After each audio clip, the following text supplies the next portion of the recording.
जैसे हनुमान जी को सीता जी ने आज्ञा दी, हनुमान जी वन में पहुंचे, खाते कम तोड़ करके फेंकते ज्यादा, बानरों का स्वभाव होता है। अक्षय कुमार जैसे ही आए, हनुमान जी ने कहा आ जाओ, तुम्हारा इंतजार है, क्योंकि जब तक तुम यहां लंका में हो तब तक अंगद लंका में आएंगे नहीं। अक्षय कुमार जैसे पहुंचे, हनुमान जी ने एक मुष्टिका मारी, एक ही मुक्के से अक्षय कुमार को हनुमान जी ने खराब कुमार बना दिया।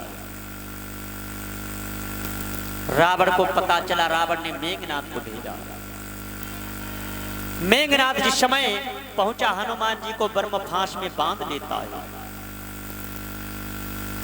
रावण के सामने लाकर के खड़ा कर दिया। रावण ने जैसे मारने के लिए तलवार उठाई, उसी समय भैया विभीषण आ गया। हे भैया, हे दशानन, दूत को आप जान से मारने जा रहे हो। दूत को जान से मारना उचित नहीं होता ही, अनुचित होता है। ये तो दूत है, इसके साथ बैर किसका है? इसने तो अपनी बगिया उजाड़ दी। हनुमान जी से पूछा, का ये बतलाओ तुमने बगिया क्यों उजाड़ी? का बानरों का स्वभाव है, तुमने अक्षय कुमार को मारा। हनुमान जी ने कहा, जिन मोए मारा तिन मैं मारे, और तिन पे बांधे तने। जिन्होंने मुझे मारा मैंने उन्हें मारा, और बदले में तुम्हारे सुपुत्र साहब हमें बांध करके यहां लाए हैं। जिस समय विभीषण ने कहा ऐसा करो, ये बानर ही दूत है, इसकी पूंछ को जला दिया जाए। दूत को जान से मत मारिए, इसकी पूंछ को आग लगा दी जाए। जिस समय ये जली पूंछ लेकर के मालिक के पास जाएगा तो इसका मालिक लड़ने के लिए आएगा, और यहां जाएगा तो फिर मारने में तुम्हें परेशानी नहीं होगी। हनुमान जी की पूंछ पर पश लपेटना शुरू किया गया। हनुमान जी ने पूंछ को बढ़ाना शुरू कर दिया। इसके बाद में फिर भैया जिस समय वस्त्र लपेटा गया, चला देसी घी, रिफाइंड, वनस्पति, सरसों का तेल, चले कोटा के कोटा मिट्टी का तेल। मेरी मानस का ने रामायण पर लिखा है कि रहा न नगर पशन घृति तेला, पारी पूछे कीने कपि खेला।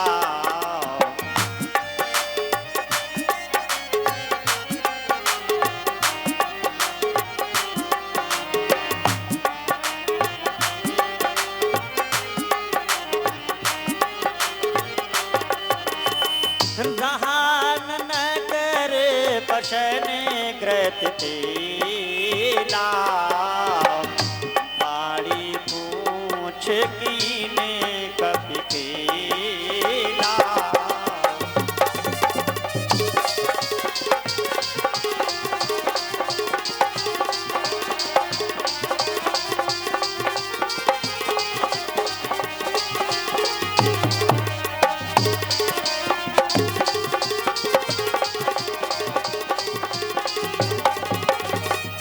जिस समय हनुमान जी की पूंछ पर लगाई गई आग, रामायण कह रहे कि मंदिर मंदिर प्रतिकर शोधा। क्या राक्षस के यहां मंदिर होगा? या रामायण में गलत लिखा गया? रामायण में गलत हो नहीं सकता है, फिर क्या राक्षस के यहां मंदिर हो सकता है? रामायण करे कि मंदिर मंदिर प्रतिकर शोधा। राम के भक्त, अरे राम का भक्त हनुमान जैसा भक्त हो। हमारे संतों ने क्या लिखा है कि दुनिया में देव हजारों हैं, बजरंग बली का क्या कहना। देवी हजारों है, बजरंग बली का क्या कहना। देवों में वो हजारों हैं, बजरंग बली का क्या कहना। देवों में देव हजारों हैं, हनुमान तुम्हारा क्या कहना। उनकी शक्ति का क्या कहना, उनके भक्ति का क्या कहना। उनकी भक्ति का क्या कहना, उनकी भक्ति का क्या कहना। दुनिया में देव हजारों हैं, बजरंग बली का क्या कहना। दुनिया में देव हजारों हैं, हनुमान तुम्हारा क्या कहना। दुनिया में देव हजारों हैं, हनुमान तुम्हारा क्या कहना। बोल।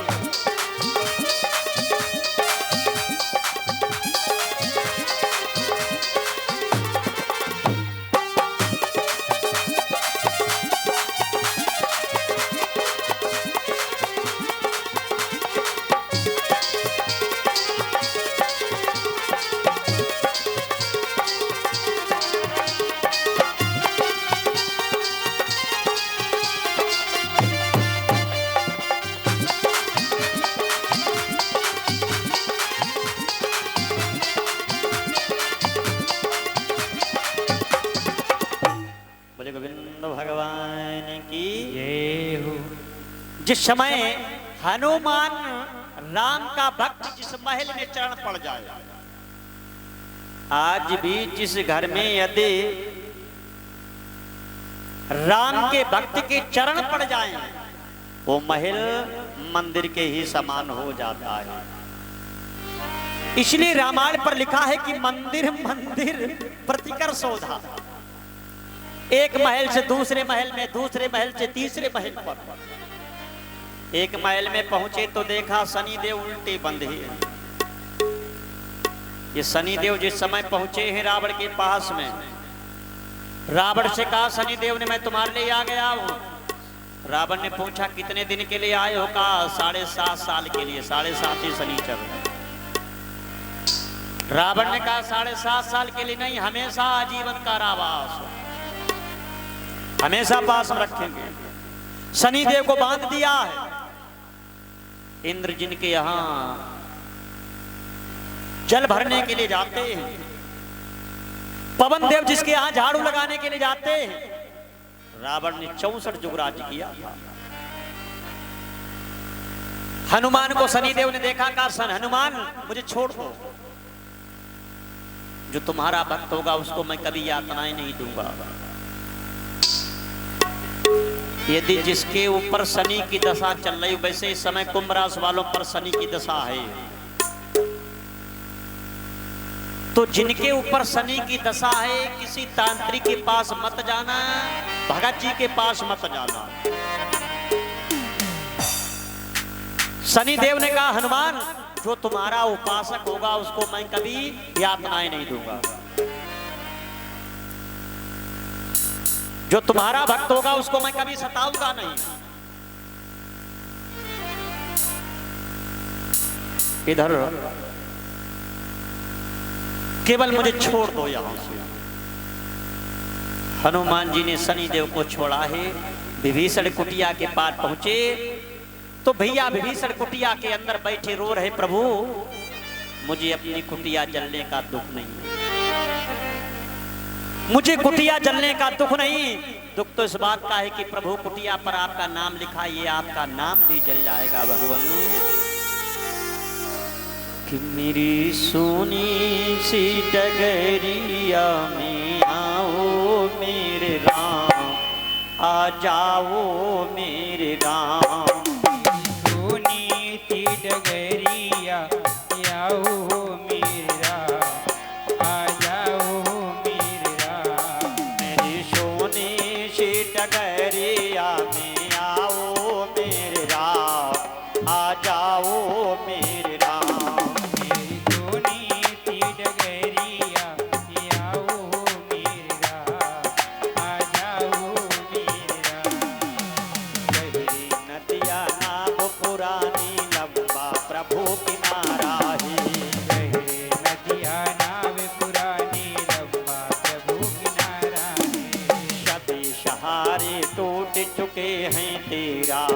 सहारा है। सवेरे दूत चुपे है तेरा प्रभु सहारा है। मेरी सोनी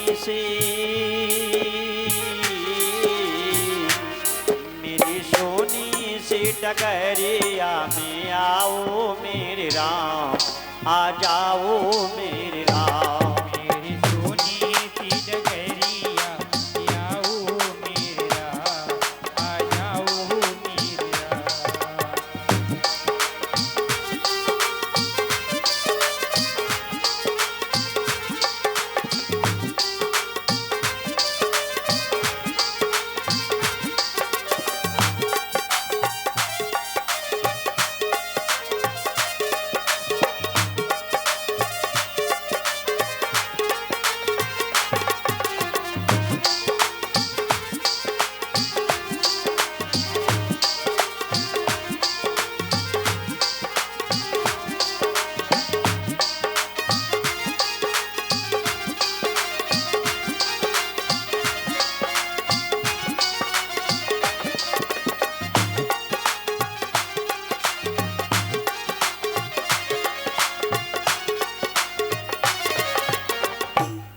भैया विभीषण कुटिया को हनुमान जी ने छोड़ दिया है। समुद्र में जाकर के अपनी पूंछ की अग्नि को शांत किया। इसके बाद न्याय का मैया मुझे जिस प्रकार से प्रभु ने निशानी दे करके विदा किया, तुम भी मुझे कोई निशानी दे करके विदा करो। सीता जी ने चूड़ामणि हनुमान जी को विदा किया है। जिस समय हनुमान जी आए, सारा वृत्तांत प्रभु राम को सुनाया। कहा मैया ने कह दिया अगर 1 महीने के अंदर अंदर लेने नहीं आएंगे तो मुझे जीवित भी नहीं पाएंगे। सभी वानरों को एकत्र किया गया। इसके बाद में सेतु का निर्माण कराया गया। सेतु का निर्माण कराने के बाद में प्रभु राम ने पूजन में रावण को ही बुलाया है। रावण जिस समय सेतु का पूजन करा करके वापस गया, समुद्र पार कर जिस समय सभी वानरों के सहित भगवान आए तो विचार किया लड़ाई अच्छी नहीं होती है, लड़ाई नहीं अच्छी होती। अंगद से कहा जाओ रावण से कहना कि वो सीता को वापस कर दे। अंगद रावण के दरबार में पहुंचे। अब तो रावण के दरबार में खलबली मची। विचार किया एक बानर आया था तो लंका जला कर गया, अब की बार दूसरा बानर फिर आ गया। अंगद ने कहा रावण मेरे प्रभु का कहना सीता को वापस कर दो, तुमसे युद्ध नहीं करना चाहिए। रावण ने कहा दुष्ट कहीं के, होता जो तेरा गर्व नष्ट और होता ये आज अकाज नहीं, और तपसी का दूत कहाने में आती है तुझको लाज नहीं। तुझे शर्म आनी चाहिए। और जिसने तेरे बाप को मारा तुझे शर्म नहीं है, लज्जा नहीं आई? जिसने तेरे बाप को मारा तो उसी का दूत बन करके मुझे यहां सलाह देने चला आया है। अंगद कहने लगे हमें तो शर्म आती, लेकिन तुम्हें जरा भी शर्म आ रही है? बन करके बाबा जी भिक्षुक और हर लाए थे पर नारी को, और तारीफ तुम्हारी तब तो थी जब लाते सीना जोरी से। आज कह रहे हम युद्ध करेंगे, वो बहादुरी तुम्हारी कहां गई जब भिखारी बन करके पर नारी का हरण करके चले आए? तुम्हें लाज नहीं आई जो तुमने भिखारी का रूप धारण करके पर नारी का हरण किया? हमें तो शर्म आ रही है। रावण ने कहा बानर को उठा करके समुद्र में फेंक दिया जाए। अंगद ने उसी समय अपना वहीं पर पैर रख दिया। तुम में से यदि कोई वीर मेरा पैर उठा दे तो मैं प्रभु राम के चरण पकड़ करके सीता को हार करके वापस चला जाऊंगा। जिस समय बारी बारी से वीर लगे, अंगद का पैर किसी ने उठा नहीं पाया। रावण जैसे खड़ा हुआ, अंगद कहने लगे ठहर जाओ, तुम्हें तो पैर ही पकड़ना है, और जब तुम्हें पैर ही पकड़ना है तो राम जी के चल करके क्यों नहीं पकड़ लेते हो? जिनके पैरों से कल्याण होगा, मेरे पैर क्यों पकड़ने आ रहे? मेरे पैरों से कल्याण तुम्हारा होगा नहीं। यदि तुम पैर ही पकड़ना चाहते हो तो राम जी के चल करके पकड़ लो। रावण बैठ गया। अंगद वापस आए, हे प्रभु वो सीता को वैसे देखा था। जिस समय रावण ने कुंभकर्ण को जगवाया, कुंभकर्ण जागा। क्या बात है भैया, क्यों जगा दिया मुझे? भैया मैंने राम की पत्नी सीता का हरण किया, बैरी सागर के पास खड़ा करता अपनी तैयारी है। अरे राम की मैंने पत्नी सीता का हरण किया, तुम युद्ध के लिए तैयार हो जाओ। कुंभकर्ण ने कहा, दशानन क्या उस राम की बात कर रहे हो जो समदर्शी है? हाँ, तो राम तो समदर्शी हो, आप प्रकाशदर्शी हो। तुम सीता के सामने राम का रूप बना करके चले जाओ, सीता को मुक्त कर लो। सीता अगर मुक्त हो जाएगी तो तुम्हें युद्ध नहीं करना पड़ेगा। नहीं कुंभकर्ण, जब मैं सीता के सामने राम का रूप बनाकर जाता हूं, सीता मुझे मां के समान दिखती है। कुंभकर्ण ने कहा, भैया फिर तुमने क्या किया? जिनको तुमने नर समझ रखा वो नर नहीं, वो नारायण है। जिनको तुमने साधारण स्त्री समझ रखा वो कोई साधारण स्त्री नहीं, तो साक्षात जगदम्बा है। कुछ नहीं बिगड़ा, उनकी शरण में चले जाओ।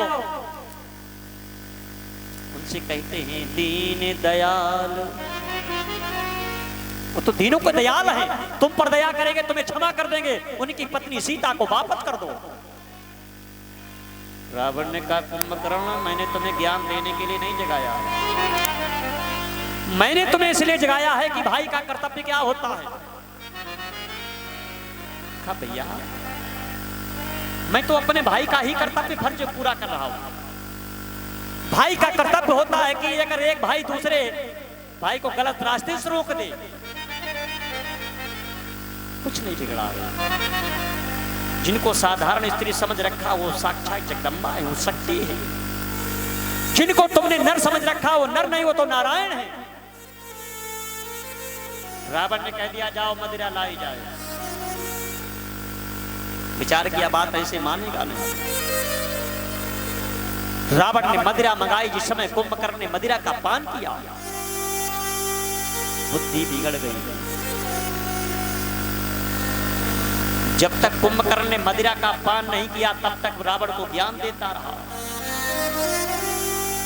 और जिस समय रावण ने कुंभकर्ण ने मदिरा का पान कर लिया, निहत्ते भगवान राम के सामने पहुंच गया। भगवान ने वहीं पर कुंभकर्ण का उद्धार किया। इसके बाद में मेघनाथ को भेजा गया, क्योंकि भाई से ज्यादा पुत्र का दर्द होता है। रावण ने इसलिए पहले मेघनाथ को नहीं भेजा, क्योंकि भाई से ज्यादा पुत्र का दर्द होता है। पहले कुंभकर्ण को भेजा। जब कुंभकर्ण मारा गया तब रावण ने मेघनाथ को भेजा। मेघनाथ का लखनलाल ने उद्धार किया, क्योंकि रावण वो मेघनाथ प्रधान था। 12 वर्ष जो नींद नारी भोजन का त्याग करेगा वही मेघनाथ को मार सकता था। मंदोदरी समझाया, स्वामी अरे अब भी उनके शरण में चले जाओ। स्वामी क्या आप अपनी आंखों से लंका का विध्वंस देखना चाहते हो? रावण ने कहा, मंदोदरी भाई मारा गया, पुत्र मेरा मारा गया, संसार में मुझे कलंक लगेगा कि भाई मारा गया, पुत्र मारा गया, प्राण बचा करके लंका में बैठ गया जिसने भाई को मरवा दिया। और मंदोदरी, मैं अपने प्राणों के लिए नहीं लड़ रहा हूं, मैं तो एक केवल आन और बान के लिए लड़ रहा हूं। मंदोदरी, यदि नर है तो मुझे कोई जीत नहीं सकता है, और नारायण है तो मंदोदरी, जब राम का नाम लिया जाएगा तो राम के साथ में रावण का भी नाम लिया जाएगा। मैं अपने नाम के लिए लड़ रहा हूं, मैं तो आन और बान के लिए लड़ रहा हूं। अगर नर है तो मुझे जीत नहीं पाएगा, और नारायण है तो मंदोदरी, जब भी राम का नाम लिया जाएगा तो हमेशा रावण का भी साथ में नाम लिया जाएगा। लड़ाई राम रावण की नहीं थी, लड़ाई तो सतियों की थी। विजय किसकी होती है? विजय हमेशा सत्य की होती है। जिमको पंथो पग धरही खगेशा, और रहाए न तेज बुद्धिला बोलेसा। जिमको पंथ, जो व्यक्ति कुमार को पैर रख देते उनकी बुद्धि का हरण हो जाता है। रावण ने कुमार पे पैर रखा, सीता का हरण किया तो रावण की बुद्धि का हरण हो गया। लड़ाई दो सतियों की थी, इधर सुलोचना के लिए थी, और उधर सीता और उर्मिला दो सतियां थी। विजय हमेशा सत्य की होगी। सत्य को केवल दबाया जा सकता है, लेकिन मेरे भाई बहन सत्य को कभी मिटाया नहीं जा सकता है। सत्य दब जाएगा, लेकिन जीवन में सत्य कभी मिट नहीं सकता है। जिस समय भगवान ने इसका सर काट देते हैं, दूसरा सर निकल आता है। विभीषण आए, प्रभु इसकी नाभि पर अमृत है। भगवान राम कहने लगे, विभीषण मैं इस समय इसकी नाभि पर भी बाण नहीं मार सकता हूं, क्योंकि रावण के हृदय में सीता का वास था। रावण ने अपने हृदय में सीता को बसा रखा है। जिस समय बाणों पर बाण छोड़ना शुरू किया, एक शीश कट जाता है, दूसरा निकल आता है। जिस समय रावण विकल हो गया, जैसे सीता की मूर्ति रावण के हृदय से हटी, उसी समय भगवान राम ने एक साथ में 31 बाण छोड़ दिए। जिस समय रावण गिर गया तो भगवान राम ने लखन को बुलाया। लखन, अब तुम रावण के सामने जाकर के रावण से नीतियां सीख करके आओ। मेरे भाई बहन, नीति हमेशा ब्राह्मण की ही रही। यदि नीत है तो ब्राह्मण की बनाई हुई है। रावण के सामने लखनलाल पहुंचे, सर के पास खड़े हो गए, क्योंकि यही कारी लखनलाल। रावण पड़ा रहा लेकिन बोला नहीं। भगवान राम के पास में आए, कहा भैया तुमने जिसका बाणों के द्वारा शरीर चलनी कर दिया, लेकिन उसका अहंकार अब भी खत्म नहीं हुआ। भगवान ने पूछा, विभीषण और लखन तुम ये बतलाओ खड़े कहां थे? का रावण के सर के पास। नहीं भैया, ब्राह्मण है। यदि ब्राह्मण से कुछ लेना चाहते हो तो ब्राह्मण के पैरों के पास जाओ। यदि ब्राह्मण से कुछ सीखना चाहते हो तो ब्राह्मण के पैरों के पास जाओ। लखनलाल पहुंचे, रावण के पैरों के आगे हाथ जोड़ करके खड़े हुए। रावण ने कहा, लखन मैंने तुम्हारी मन की इच्छाओं को जान लिया, तुम हमसे नीतियां सीखने आए हो। लखन, जीवन में 2 बातें याद रखना, शुभ कार्य को कभी मत टालना। शुभ कार्य को कभी भी मत टालना। जैसा भी हो जाए उत्तम मध्यम में आप लोग भी कर देना, शुभ कार्य को कभी मत टालना। और मेरे भाई बहन गलत कार्य को आप जितना टाल दो उतना ही अच्छा होगा, क्योंकि रावण ने कहा लखन आज मैं तो संसार से जा रहा हूं, लेकिन मेरे साथ में मेरी इच्छाएं जा रही हैं। मेरी पहली इच्छा थी समुद्र में जहां पर जल बहता वहां पर मैं दूध बहाऊंगा, लेकिन ये करते रहे आज नहीं कल, आज नहीं कल, और यही करते करते अंत का समय आ गया। रावण ने कहा मेरे साथ में दूसरी इच्छा मेरी जा रही है। दूसरी इच्छा थी कि मैं मर्तलोक से स्वर्ग तक सीढ़ी बनवाऊंगा, लेकिन आज यही करते रहे आज नहीं कल, आज नहीं कल, और यही करते करते रावण का अंत का समय आ गया। तभी तो मेरे संतों ने लिखा है कि काल करे सो आज कल, तो आज करे सो अबे।